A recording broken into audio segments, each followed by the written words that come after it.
Welcome to The Digital Chair by SalonMonster, a podcast for indie beauty pros and salon owners who'd rather be themselves than follow the rules.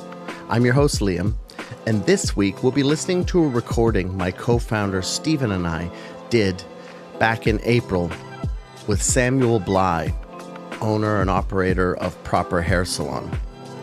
We'll be discussing building salon culture that keeps great people around and what stylists need to feel supported. I hope you enjoy it.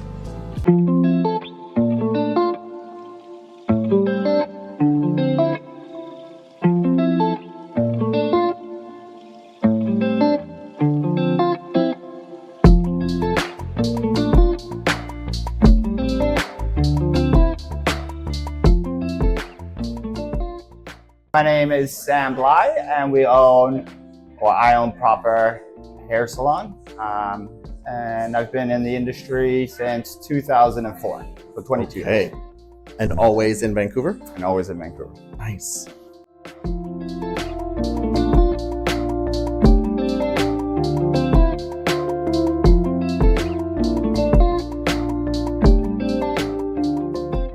Did you go to school or do an apprenticeship? I went to John Casablancas down in Gastown. Absolutely. So I was actually in their second class. I know, I was just going to say, you would have had to have been right at the beginning. Yeah, right when the first class actually was not in a classroom.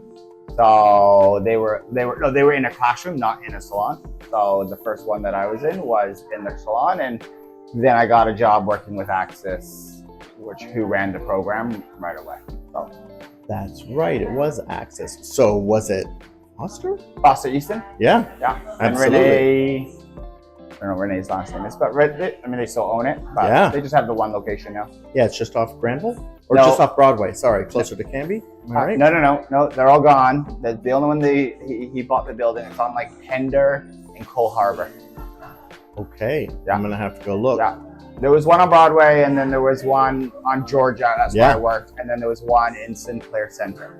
Yeah, well, I started my apprenticeship in 99 or 2000 at Stratosphere in Yaletown. Yeah, was that with Jessica Ruth? Yes, exactly. Yeah. And her husband at the time, Rick, and then half the people there, like Andrew Manis, and a whole bunch of them had all come from Axis. Yeah.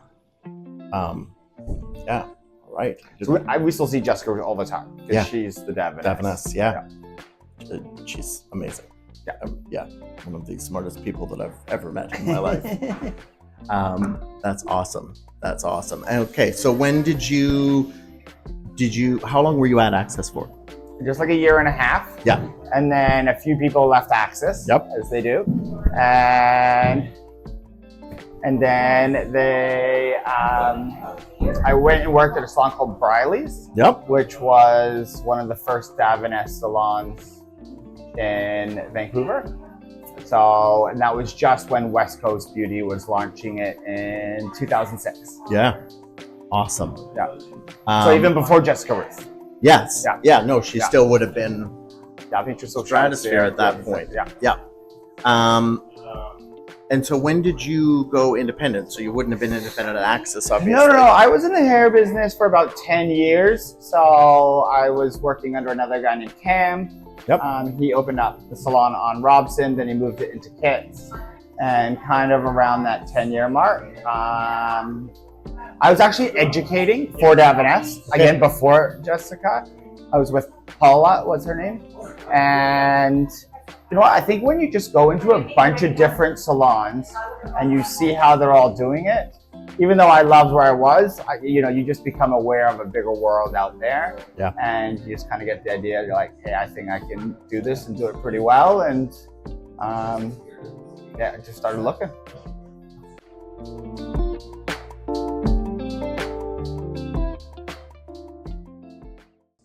And open it up. What's that? Yeah, exactly. Do you know what? It's actually one of the craziest stories because I was working with another girl who works here, Keitana, and she was ready to make a bit of a change. We work at the same salon, and I said, just give me a second. I think I want to go and open up my own salon. And I was teaching a workshop out in Burnaby for Davines, and I asked someone, I said, hey, I'm looking for a salon. I'd rather buy a salon and then make it my own.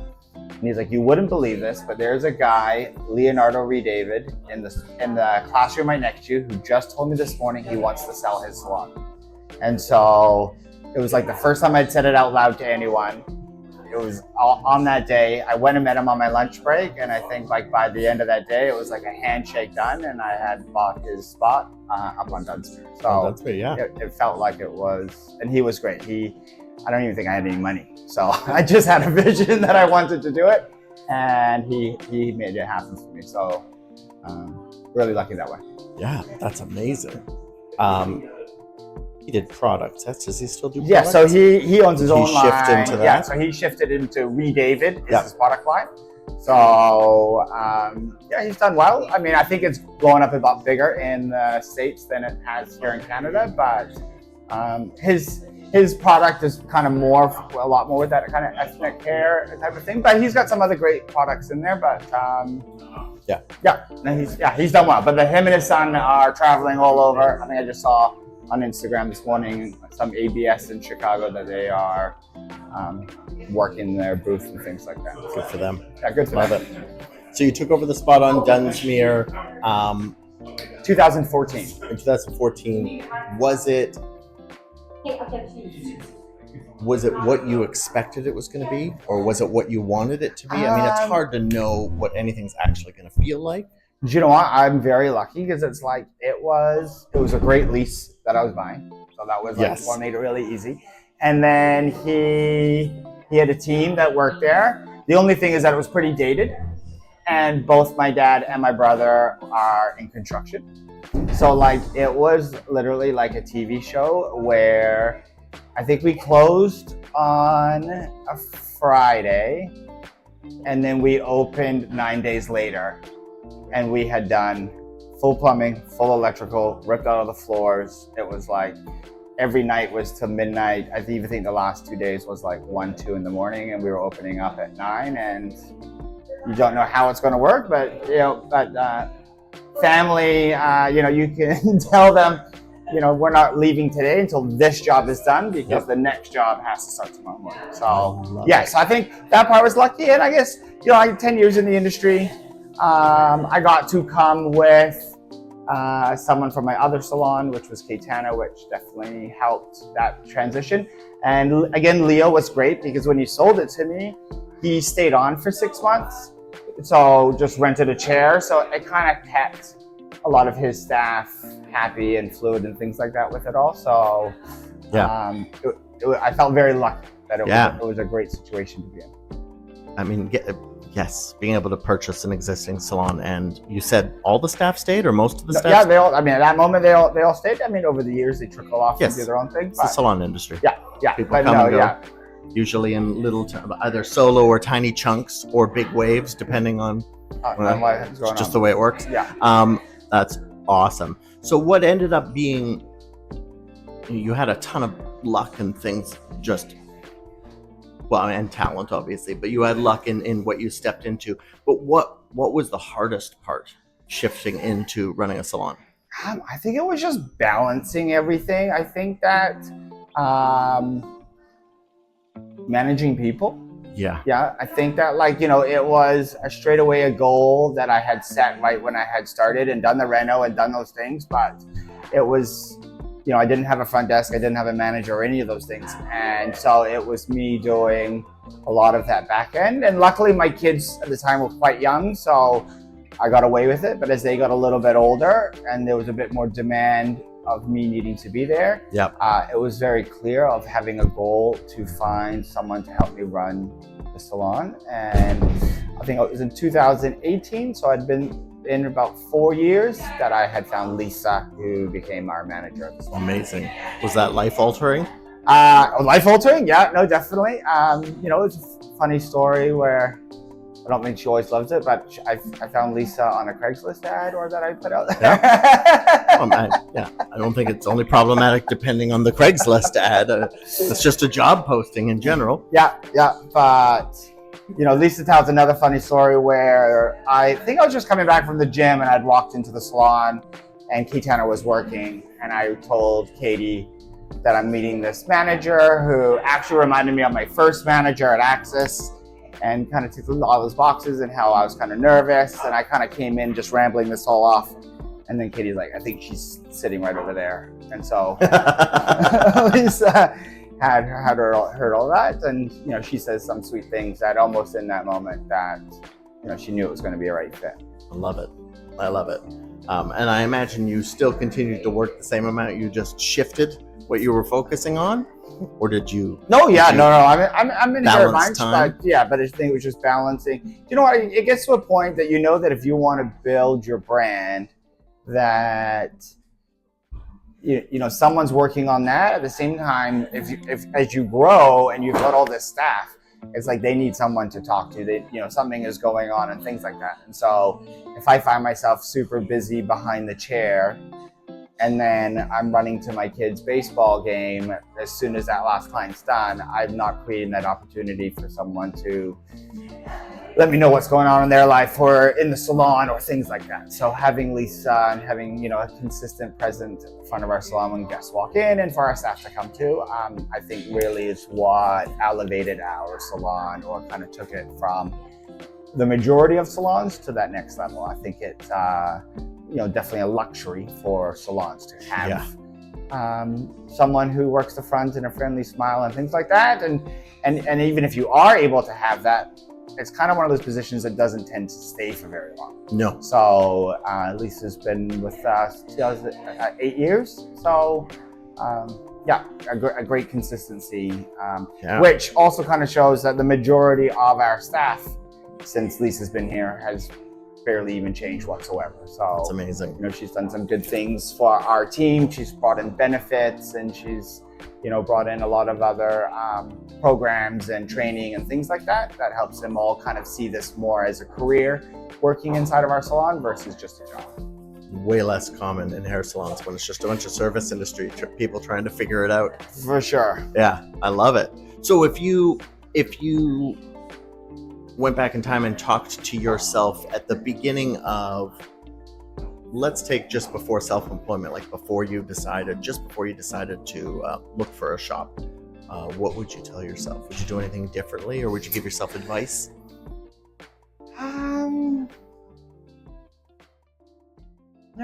It's you wouldn't really like the advice.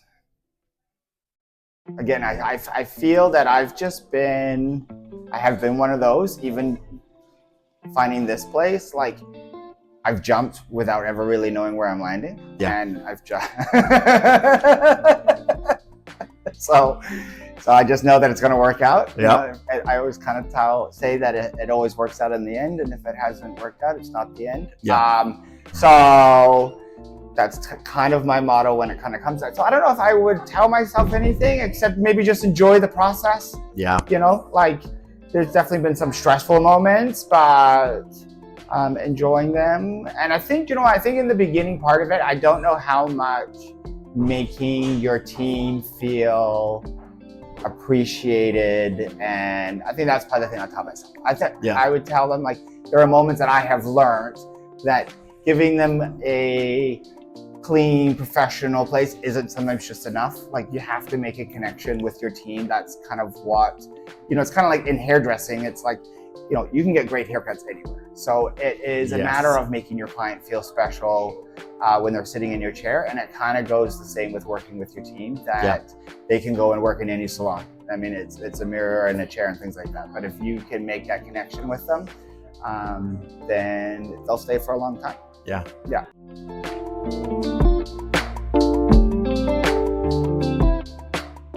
Seems to have worked. And it has definitely worked. Yeah, again. What about the same question to when you started doing hair? Now, again, it sounds like we were talking about this earlier, and I was answering this question when we were talking about it as a group, as why wouldn't change anything, because I like where I am right now, and would that change things? But would you give yourself a piece of advice or tell yourself to do anything differently at the beginning of your career, like when you started school? I mean, to any young hairdresser, or it can be other people. Sure. Education is it's a big thing of this one. I find too many people get to 10, 15, 20 years experience and they think they know everything, which at that moment they do, but things change and they kind of get a little bit fallen and left behind. So Yeah. I'm just kind of enjoying, like I've even seen it in my own career where I was an educator, there was lots of education, and then, you're kind of riding it for a bit. And luckily this new space that we are in right now has kind of reignited creativity and like, I want to learn more again and things like that. And now my kids are also teenagers that don't really want a whole lot to do with me. So that's also freed up a lot more time to go and spend some more time with the team and things like that in education. But, to tell myself, it's always good to, it's kind of like when you tell your kids, it's like that you have to learn it for yourself. So, I could tell myself, hey, you should do this. I don't know if I would have done it any different. Yeah. Because, sometimes I need that experience of not listening and not working out to kind of grow from it and things like that. Yep. And so I think that there's a lot of running a salon and being a dad, and I coach lots of my kids' sports teams that are all really close to each other, where, you can be there to keep a good vibe and energy and positive and try to show them a good way to do it. But sometimes for everyone, and support them, but you kind of need to learn it yourself as you kind of go along. Yeah. Ain't that the truth?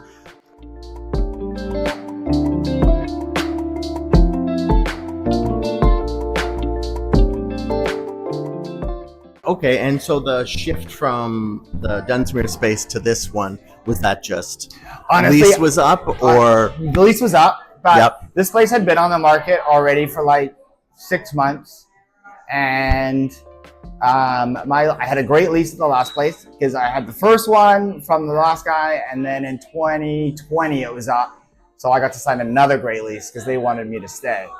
And so that one was up, and he wanted 40% more for the lease. Yeah. And I offered him 20, and he wouldn't take it. And, at the moment I was, pretty upset or, stressed out for sure. It's probably one of the stressful moments in here. But sitting here right now, he's probably the guy I want to thank the most, because, Love it. Those are the moments where you don't, it's hard to say, like, I want to, did I see that opportunity? Everyone kind of comes and they're like, oh my God, this is the most amazing thing. And again, there's a bit of luck that kind of happened to it, because I saw that it was there, but I didn't make that big jump and push myself and things like that. But, that happened, and a few of my cards, and, trying to make it all work. A lot of pieces came together that it was kind of like that had to work for that to work to that to work. And when it all kind of came together, which I think it was actually like last week was a year ago that I got the keys to this place. It's a bit surreal. It is, Yeah, so, I bet. Yeah. It's an amazing space. Yeah. Yeah. It feels more, especially something sitting here and these kind of things, to, I don't know if I think that it's one of, like, the top 10 salons in the city in the sense of just size and brightness and team and things like that. So it's beautiful. And then, having done my apprenticeship down in Yaletown, it was in the same kind of like brick, old wood beams, which no one's going to build them ever again. So there's only a few of them, and it's rare to get your hands on them. So it's awesome. Amazing. Nice work. Thank you. Yeah. In terms of building out a team and stuff, are there any things that you've learned in terms of how to do that with the hiring process, with finding the right people? Yeah, I mean, so like the interesting thing about our salon is that we are a hybrid salon. So we have commission, we've got chair rental, and we've also got even contract work. Yep. So people, they come in for the day. They're like an employee that, it goes through the front, but we just kind of like cut our commission, our like percentage that way. So, it's tricky. I mean, again, it needs me, it needs Lisa, in the sense of like creating we treat them all the same. We all have the same rules. We all have the same things, and it's for everyone to try and kind of like find what works for them in their place. And sometimes some people think that, like, oh my gosh, I want to jump chair rental, and there's that. But then there's another part where, if you find the right place, you get paid fairly, the benefits, the support, and those kind of things that, it's worked for us. And obviously our team has stayed pretty much the same for the last 5 years. So they're feeling like it's ticking off all those boxes and things like that. And moving from, was it a 7 chair to like a 15 chair now? Yep. So we've done, more than double the square footage size and then double the chairs. So, we're constantly looking to grow our team. I mean, we've got one of the biggest luxuries in Vancouver, which is we have a lot of space. So, and a lot of chairs. So that creates a lot of being flexible and things like that. Like in my old space, I had to stop working Saturdays because there wasn't a chair for me to work in. But as far as like doubling it up, if you kind of create the right systems and things like that in place, even though it's slightly magnified, it's just continuing to roll in that progression. So kind of a bit walk before you can run, and it was good scaling up in that way. Absolutely. I mean, again, it was like from where I started school to working to the salon to being an educator to being a salon manager to doubling the space and growing the team and things like that. It definitely feels like if you were at the beginning of your journey and you were going to write out your hairdressing career track, feels like I've jumped on every one of those kind of stones. And talking about education, are there any tips that you give stylists when you start working with them about seeking out education, or any ways to help people along the way who are looking to get more education? Yeah, I mean, I always, it's kind of one of those things that the old people say where it's like the more you know, the more you realize you don't know. So, as you start growing, you start realizing how big this industry is and how there's a little bit of something different for everyone. But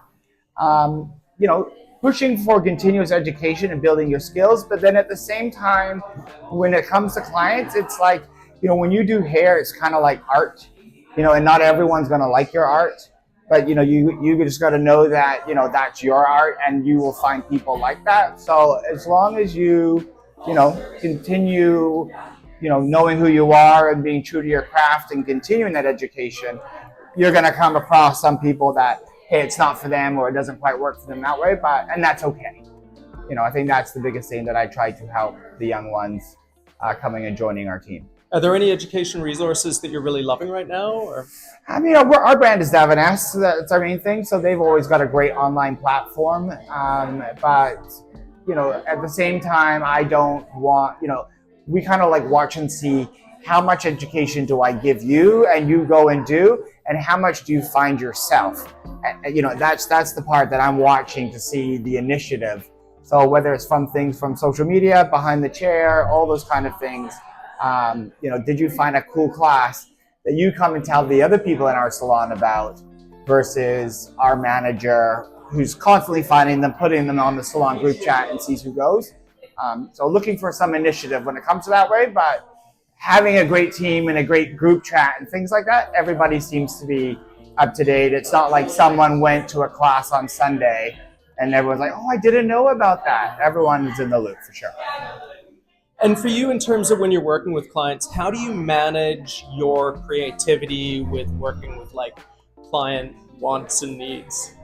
Oh, I mean, and that's the hardest part is like when you have been doing hair for a long time and you are great at it and your clients keep returning, you have such established clientele that it's hard to be creative. Like you almost have to like create that time to do more creative work because your established clients, they like, ABC, and so it's tougher versus like when you're new and you take walk-ins and it could be anything that's walking through the door. The whole brain juices start flowing and you can kind of create something fun and different and things that way. So I'd say the longer or you've been in it, the more energy you've got to create, you've got to make space and time to keep that, because I think that's one of the things that keeps you in this industry the longest. Otherwise, you find other little niches in this industry, that you branch out to. But if you really love, the people side and working a clientele and being behind the chair, then staying creative will keep you in the industry a lot longer.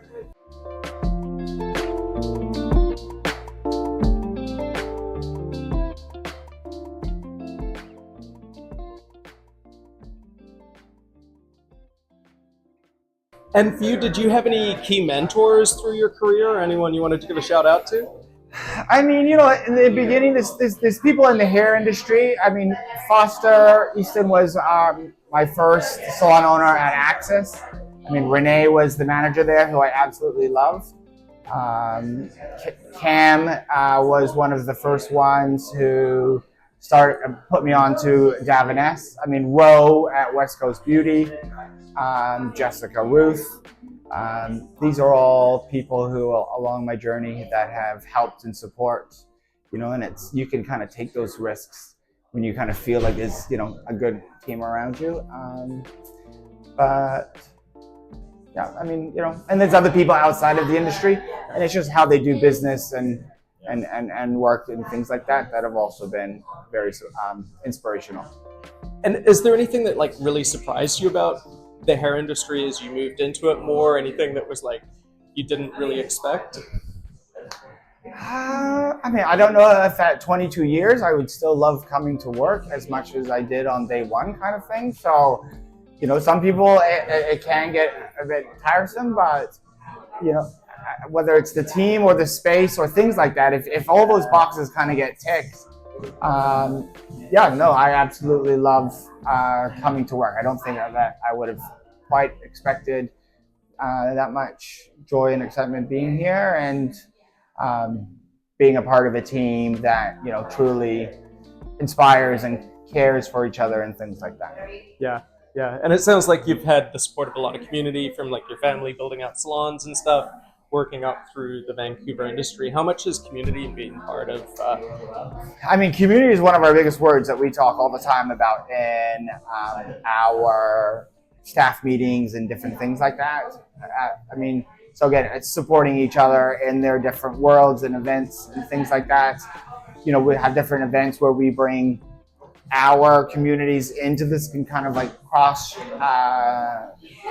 know, we see who knows who and what's kind of going on there. So, you know, almost every one of my clients knows, you know, who my siblings are, you know, what my kids are doing, and it just branches out more and more like that. So community, you know, it's a word that, you know, means a lot to us here at Proper.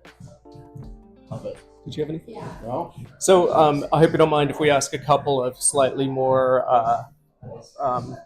propaganda questions for ourselves. Sure. I was just wondering, like, what would you tell anyone who was looking at using salonMonster as a platform? So here's a great little story about how it all kind of shifted. Because we were using a different program for years and years, and the amount of people that called and tried to get us to switch, and it just felt like it was too much work. And I think I shared this story once with you at the beginning.